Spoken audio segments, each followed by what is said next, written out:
Today we're going to be learning about scientific notation, but before we talk about scientific notation, let's talk about when and where we would use this in real life and why is this important. So what is scientific notation? Can anybody raise their hand and tell me? Jake? I have no idea what is it, Mr. Lane. All right, you have no idea. Well, scientific notation is a way of breaking down a number. So if I asked you, hey Jake, what's the distance between here, Earth, and the moon? Could you tell me? No, I need to find that out. You need to find that out. Well, thinking about it, if I asked you in miles between here and the moon, what would you say? That'd take forever. That would take forever. And that's why we use scientific notation. Scientific notation helps us write a number, a very large number, in scientific form, meaning that we make the number smaller. So an example of scientific notation could be something like this. 2.3 times 10, and this is going to be the exponent to a power. Now that power could be negative or positive, and we'll talk about that later. So there's two things. We're going to talk about scientific notation and then standard form.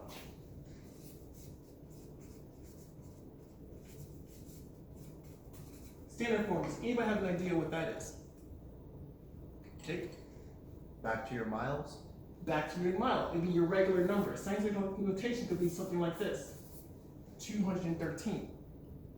That's what standard form is. So, if I asked you, hey Jake, tell me the difference between Earth and the moon, you would tell me it could be 100 million miles. But if I asked you to make that smaller, you would tell me it in scientific notation.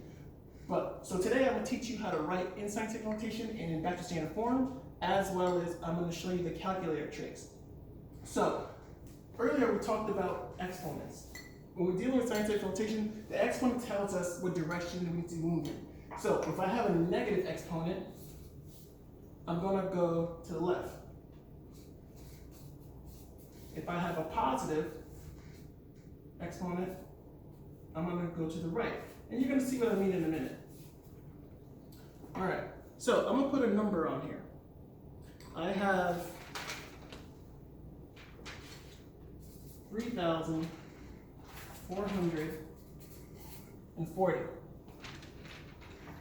So this is in standard form, 3,440. We need to place a decimal somewhere. We'll place it here. We always place a decimal between the first two numbers, here and here. And then from here, I'm going to count how many spaces from this decimal to the end of the number. Let's count. 0, 1, 2, 3. So we move 3 spaces to the right.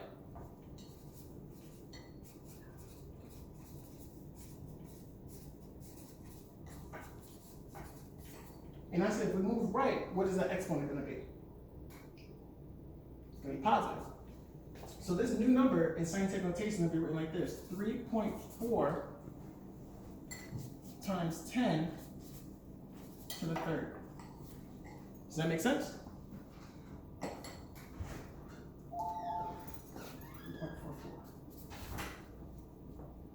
Now, if let's say I was dealing with the size of a cell. Cells are typically really small, right? Like the cell in our body. If I ask you to measure the length of the size of the body, it's really, really small. Probably the size of a cell is probably going to be written something like this: 0.026. Right? Because the decimal is here, my exponent is going to be negative. So I'm going to move to the left. All right? So we're going to do some practice with this. I'm going to teach you how to do it by hand, and then I'm going to teach you to do it with the calculator. We'll end it here.